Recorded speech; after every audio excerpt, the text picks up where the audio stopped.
Welcome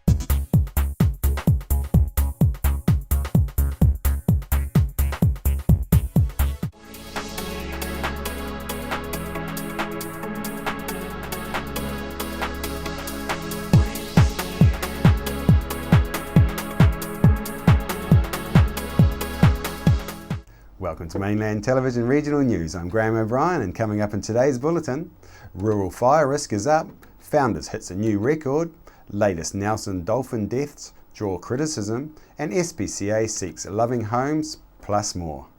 A forest fire was notified to authorities around 3:30 p.m. on Wednesday afternoon in the Tunakino Valley Road in the Rai Valley, and had rural forest fighters from around the Marlborough region fighting the fire overnight.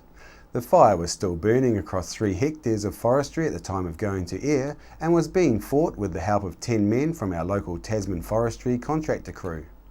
Ian Reid from Tasman Rural Fire has said that dry conditions locally mean we are also currently on a high fire risk for the Nelson Tasman region. He said it is particularly dry between Mapua and Motueka.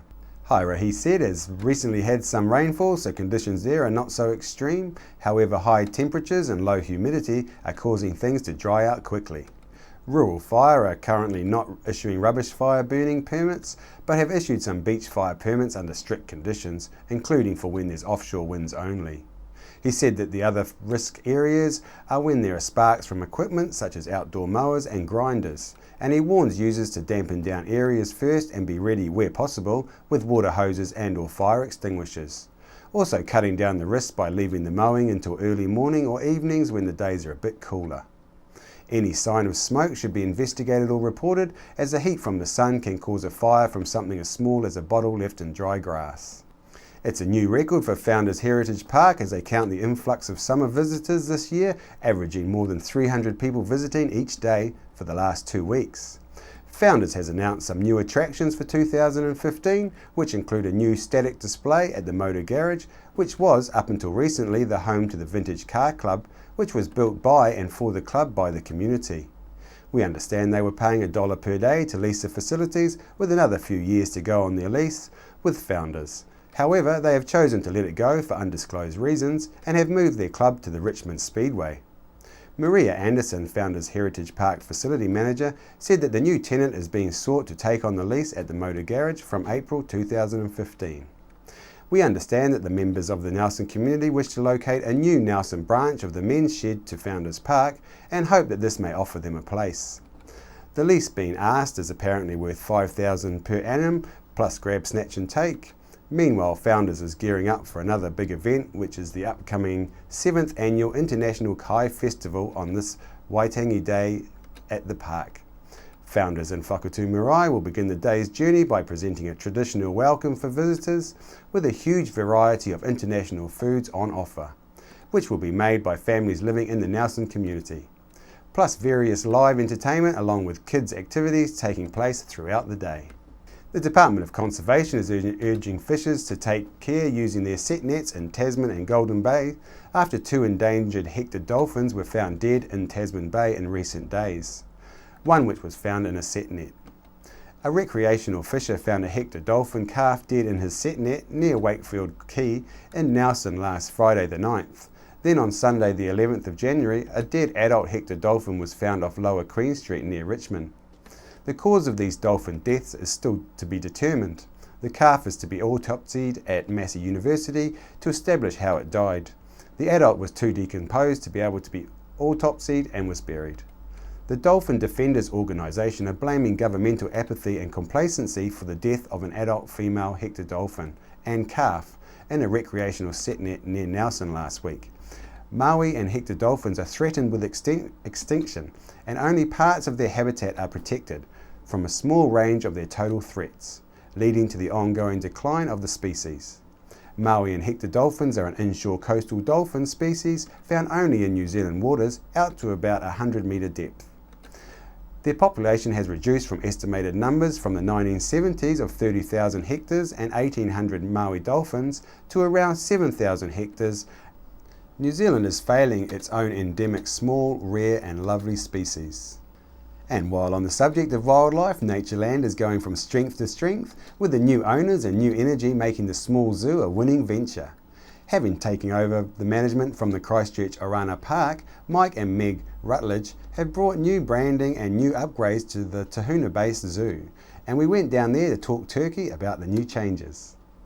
Yeah, hi Mike. It's great to come down here and see it so busy. I've been here a couple of times before and it's never been this busy, so good job on that. Well done. How has it been for you over the summertime?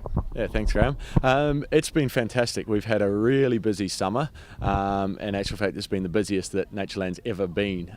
Just ran some numbers, and it's really encouraging that the public is responding to all the changes, all the effort that we've put in over the past year, and people just are saying that they're really loving the new direction and keen to just come back more and more, which is great.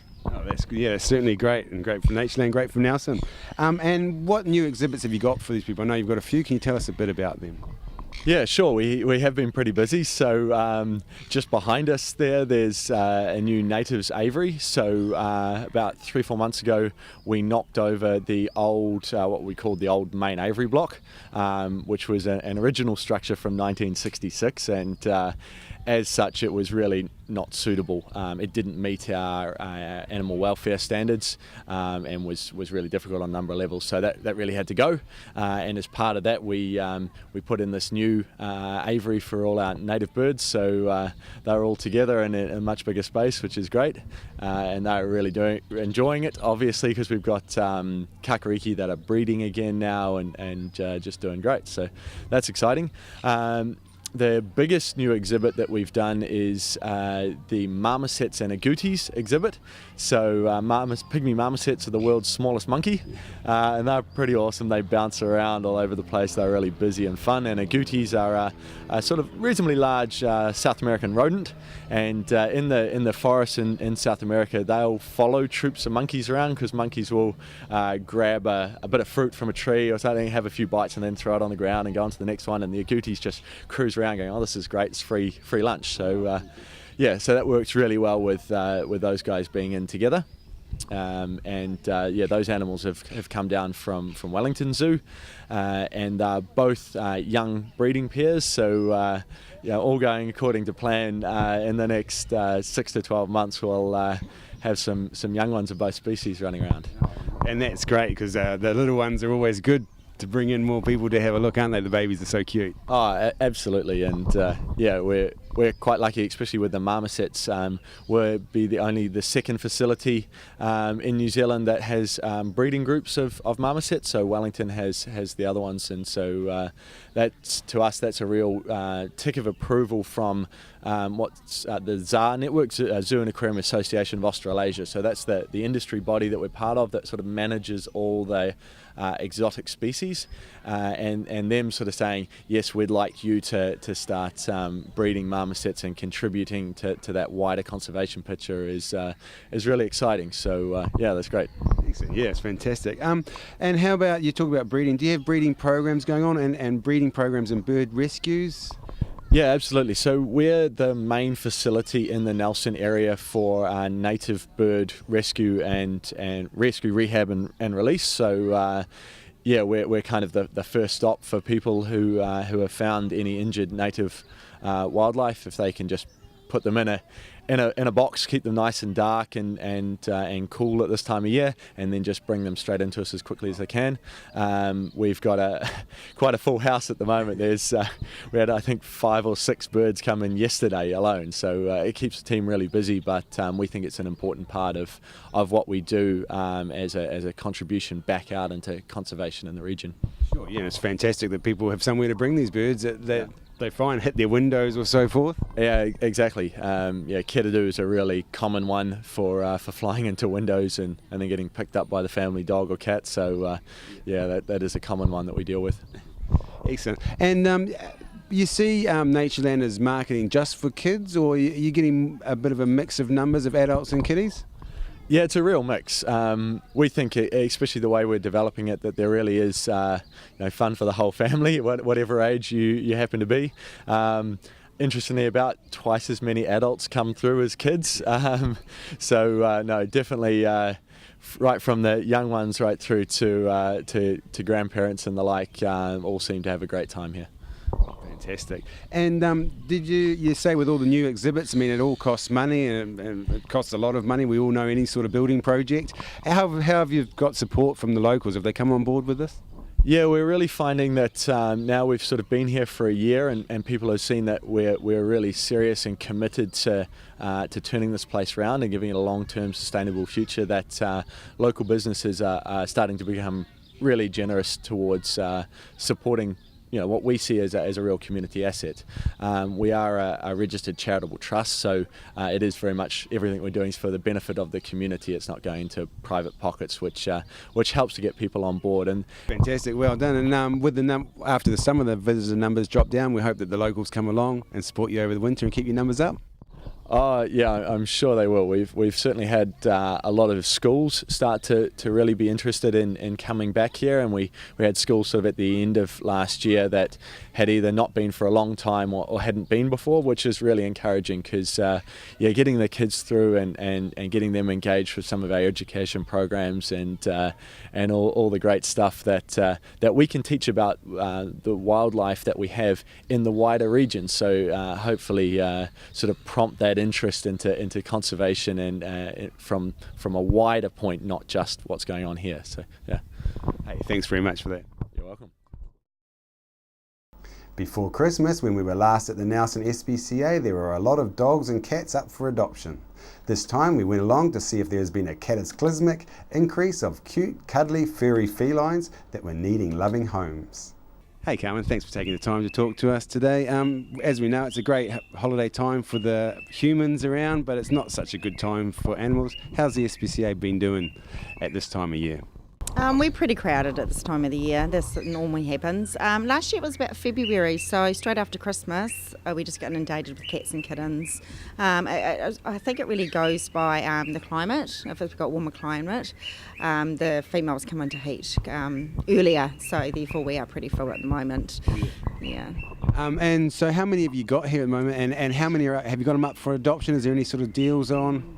At the moment we are doing half price cats because we have a number of adult cats here, and what you're seeing is a lot of my mother cats whose kittens have now sort of got homes. So these guys are looking for homes as well. So in order for them to get a home, we are doing half price. We are quite full at the moment. I also have a foster system where some of my fosterers had mums and babies over the Christmas period. I've de-sexed the mothers and they're still carry on looking after them into their homes, which is really nice. Saves them coming back here and being in little cages because, as you saw out the back, the cages are quite little, but we have to accommodate them somehow. How can people help you out? Can they come and pick up some animals, bring you some food? Have you got some special deals at the moment for animals? We don't go out and pick up animals. There obviously is different circumstances where we might need to, but generally the members of the public will bring them in. A lot of these guys, unfortunately, are seeing us strays. We've had a lot of pregnant mums come in this year, pregnant, and had the babies here at the centre, and no one seems to be claiming them.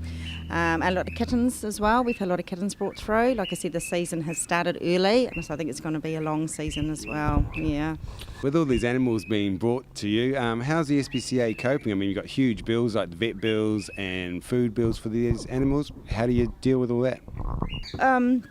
Not too bad at the moment. People have been very, very generous with the food banks around the place and donating food. We are quite in need of kitten food at the moment, both wet and dry. Would be really awesome to help us out with the influx we have here. Volunteers are great. We wouldn't be able to run this place without our volunteers, so we've had some new ones come on board, which has been really awesome. Oh, fantastic. And I hope people come along, take up some of your offers and bring some food for you. Yeah, that would be really wonderful. And if you're looking for another family member, please do come and have a look at adult cats. We've got some terrific ones up here at the moment. Excellent. Thanks for your great work, Carmen. Thank you very much. Thank you. This week we caught up with local man Lewis Stanton, who has been released a month early from jail after being sentenced to 2 months in custody for failing to do community service. Honi and his parking issues have become a bone of contention for Nelson City Council, and the costs involved in making him accountable is mounting. We asked people on the street their thoughts on this issue. We have Honi Maheki back in town after his stint in jail. How do you feel about that? I don't approve, no. I feel like, I don't know, if he wants to live his life like that, then go ahead. Oh, I think it's great. I've never seen him. But if people can't go that slow in the holiday period, then there's something wrong with them. They need the holiday. I find it rather restrained that someone can just flout the law and be totally, outside it. It makes a mockery of everybody who pays for a parking space or pays for a warrant of fitness or, to run a passenger service. There's lots of laws out there, and some of them are quite tough, and just to totally ignore them. If we all done that, where would we be? No one else can get away with not paying them, so what makes them any different? That's how I see it anyway. Yeah. What would you? Do you have any advice for council on this? At the end of the day, if we get a parking fine, we have to pay it. City. Manage them out. Don't stop. You need to stop giving them penalties and all these other things, fines. You just need to get him out of the city in a place where he can just be, because he doesn't need to live outside there or whatever he's doing. He should be given an area outside the information centre by the riverbank there. Okay. Instead of taking up 3 car parks, I mean, that's ridiculous. Could you or I get away with what he gets away with? Make him start paying, and like everyone else has to. After the break, we'll bring you the latest weather update and some events and happenings coming up from around the region.